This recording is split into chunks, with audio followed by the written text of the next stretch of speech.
Uma questão muito legal é falar sobre evolução das plantas e as estruturas que nós observamos nessa evolução. Então a questão diz assim: a semente que protege e nutre o embrião é uma inovação evolutiva que surgiu a partir de um determinado grupo vegetal e veio acompanhada da capacidade desse grupo de uma reprodução sexuada independente da água. Quando surge a semente, as plantas tornam-se independentes de água para ocorrer fecundação. Qual o primeiro grupo vegetal que apresenta semente? E qual que é a sua constituição? Qual que é o primeiro grupo que apresentou semente na sua constituição? Agora a letra B que vai falar disso. Quais são os componentes da semente, a constituição de semente, que permite a função de proteção e nutrição do embrião? E qual o nome do componente evolutivo que tornou as sementes independentes de água para a sua reprodução? Então a gente vai lembrar com você, rapidinho, daquele nosso cladograma.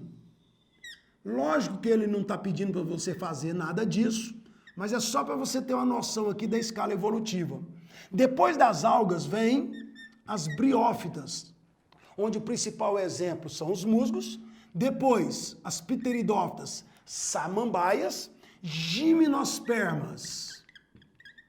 Nós temos os pinheiros e as angiospermas. São qualquer planta que tiver flor e fruto. Quer ver só? A gente fala assim, ó, briófita é chamada de briófita porque ela tem brião.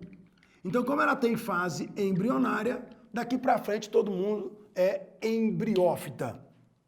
As pteridófitas, ou nas pteridófitas, aparecem os chamados vasos condutores de seiva. Xilema, que transporta a seiva bruta, a ascendente, floema, que transporta a seiva elaborada, geralmente descendente. As gimnospermas, esperma significa semente, que é o que a questão está falando. Então, o primeiro grupo a apresentar semente é a gimnosperma.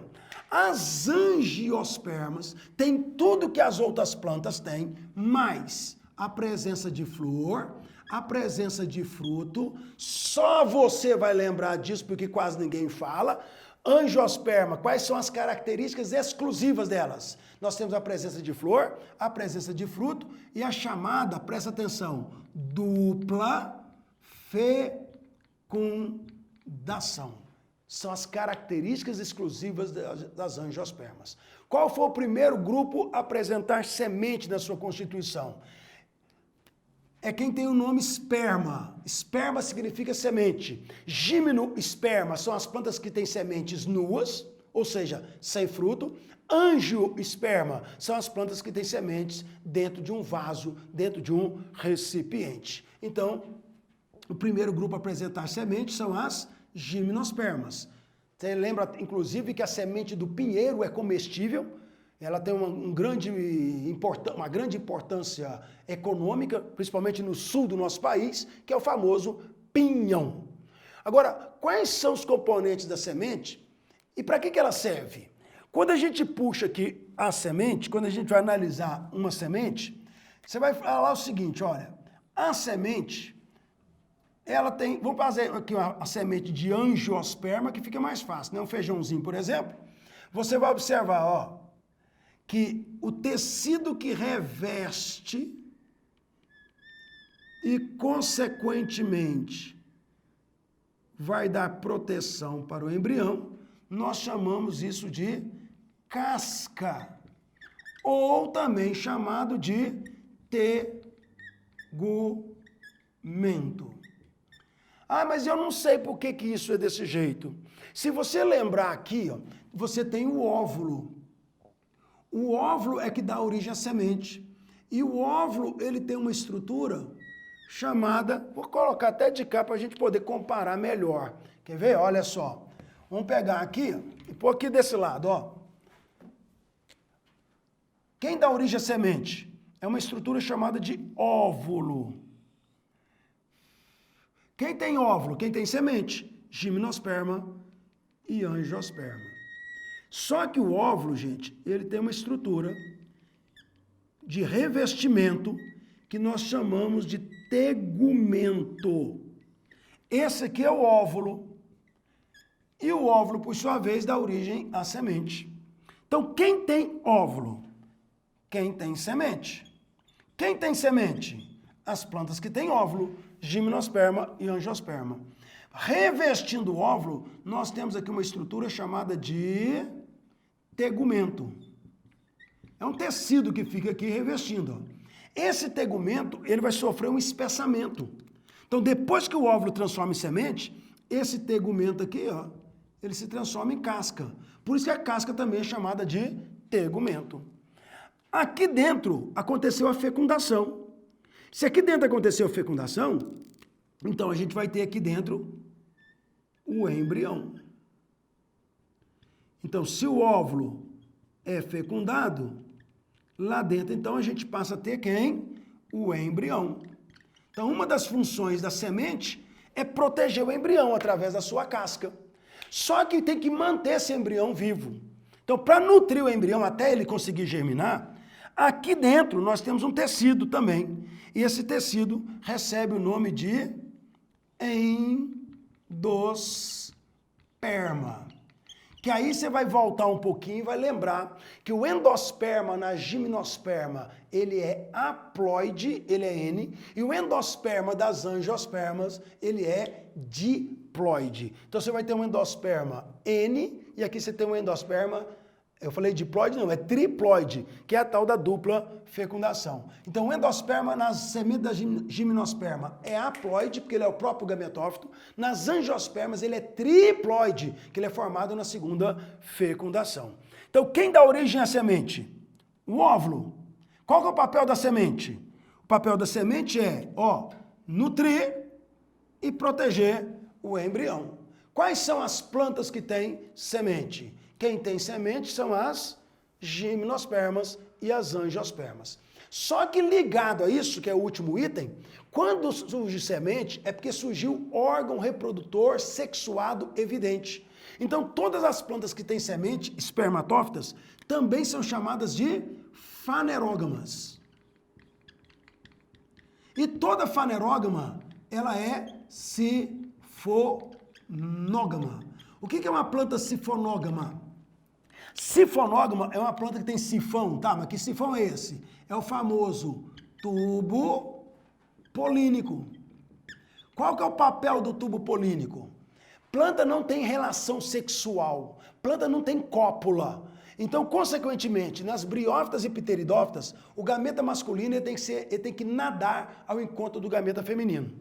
Quando a gente chega na gimnosperma, não tem mais gameta flagelado. Mas aí surge o tubo polínico, que conduz o gameta masculino ao encontro do gameta feminino. Então, as plantas que têm semente, elas também têm órgão reprodutor sexuado evidente, são fanerógamas, mas elas também têm tubo polínico, são sifonógamas, e tornam a reprodução independente de água. Qual foi a primeira planta que começou a conquistar ambiente terrestre? São as pteridófitas por apresentarem vasos condutores. Quem conquista o ambiente terrestre definitivamente é a partir de gimnospermas. Por quê? Porque elas passam a ter tubo polínico e tornam a reprodução independente de água. Na realidade, briófitas e pteridófitas dependem de água para ocorrer fecundação. Gimnosperma não depende de água do meio, porque tem um grupo de gimnosperma que depende de uma água que ela produz, e angiosperma é top de linha, não depende de água nenhuma.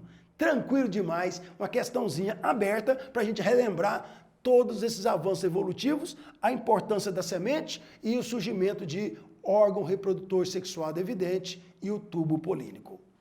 Joia demais! Questão muito importante a respeito de síntese de proteínas. O esquema representa a ocorrência de um importante processo biológico nas células. Ele está falando de um processo de síntese, de produção de proteínas. Para eu entender isso, primeiro eu tenho que lembrar para você o chamado dogma central da biologia. No dogma central da biologia, eu vou lembrar que o DNA, que é o meu material genético, ele tem duas propriedades. O DNA é capaz de formar outro DNA, mas ele é capaz de formar um RNA mensageiro. E esse RNA mensageiro, por sua vez, ele é responsável em produzir proteína. Agora, a capacidade que o DNA tem de autoduplicar, você pode chamar de autoduplicação ou replicação. Beleza. Mas o DNA pode transcrever as informações para o RNA mensageiro. E o RNA mensageiro vai fazer a tradução, que é a síntese de proteínas. Então, o DNA, ele transcreve a informação para um RNA mensageiro. Então, está aqui meu RNA mensageiro. Eu costumo falar que o DNA, ele é o patrão. Ele sabe fazer o serviço, mas ele paga alguém, ele manda alguém fazer. Então, ele vai transcrever a sua informação para o RNA mensageiro. Cada conjunto de 3 nucleotídeos do RNA mensageiro nós chamamos de códon. E cada códon vai codificar um aminoácido. Quem vai ditar a sequência de aminoácidos é o RNA mensageiro. Mas quem vai ler isso é o ribossomo. Então, o ribossomo é aquela organela responsável em fazer a leitura do RNA mensageiro. Então, vamos fazer assim, ó. O ribossomo ele tem 2 subunidades. A subunidade menor e a subunidade maior. O que nós estamos observando? Que o ribossomo ele encaixa ocupando de 2 em 2 códons. E ele tem aqui os chamados sítios, onde serão encaixados, consequentemente, os RNAs transportadores. Ei, não entendi nada. Quem dita a sequência de aminoácidos é o RNA mensageiro. Quem lê o mensageiro é o ribossomo. Agora, quem traz os aminoácidos para falar se aqui é o local deles ou não, é o RNA transportador. Vamos supor que esse transportador aqui está transportando o aminoácido bolinha e o aminoácido quadradinho. Como que ele sabe, o transportador, que a bolinha vem primeiro do que o quadradinho vem primeiro do que a bolinha? São os aminoácidos, gente. Na realidade, eu te falei que cada conjunto de 3 nucleotídeos vai ser chamado de códon. Quando o anticódon, que é o conjunto de 3 nucleotídeos do transportador, combinar com o códon do mensageiro, é porque aqui é o local desse aminoácido. Aí, consequentemente, acontece uma ligação entre os aminoácidos, que nós vamos chamar de ligação peptídica. Então, dando números aqui, ó, só colocando os números. O número 1 que ele está pedindo aí, quem que é? O número 1 é a fita que vai ditar a sequência de aminoácidos. Portanto, é o RNA mensageiro. O número 2 é quem está lendo o RNA mensageiro, que são os ribossomos. O número 3 ele está apontando para os códons, trincas, conjunto de 3 nucleotídeos do RNA mensageiro. Lembrando que um códon codifica o aminoácido, mas um aminoácido pode ser codificado por mais de um códon, que nós chamamos de código genético degenerado. O número 5, ele está apontando, depois do 3 é o 4, né, Selma? O 4, ele está falando da ligação peptídica e o 5 é o RNA transportador. Cite as importâncias do processo representado no esquema para a célula. Esse processo, o que ele está fazendo? É a replicação, a transcrição ou a tradução. Ora, se está formando aqui, ó, ditando os aminoácidos, está formando a proteína. A proteína é a tradução. Então, qual que é a importância da síntese proteica? A importância da síntese proteica é produzir proteínas. E você vai lembrar que nós temos vários tipos de proteínas. Essas proteínas podem agir como enzimas, que são biocatalisadores, facilitando, acelerando a velocidade das reações. Você tem proteínas estrutural, como a quitina e miosina, que formam os nossos músculos, por exemplo. Nós temos anticorpos, que são proteínas de defesa, que vão defender o nosso corpo contra corpos estranhos, chamados de antígenos. Nós temos proteínas com função hormonal, que é o caso da insulina, que regula a glicemia, regula a taxa de glicose no sangue. Nós temos ainda, com função de transporte,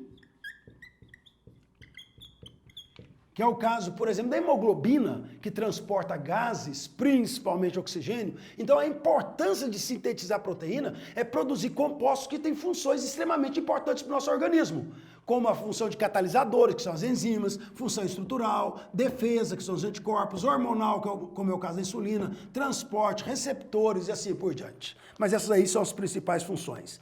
Cite o nome da estrutura ou etapas apontadas pelos números de 1 a 5, respectivamente. Então, número 1, como a gente já falou, é RNA mensageiro. 2 é o ribossomo que lê o mensageiro. Lendo 3, que são os códons. Lembrando que cada códon codifica o aminoácido, mas o aminoácido pode ser codificado por mais de um códon. Número 4 é a ligação que acontece entre os aminoácidos, chamada de ligação peptídica. Lembrando que toda ligação peptídica libera uma molécula de água. É uma ligação por desidratação. E número 5 é o RNA responsável por transportar os aminoácidos, que nós chamamos de RNA transportador. Simples assim, consequentemente, uma questão maravilhosa sobre ácidos nucleicos e síntese de proteínas.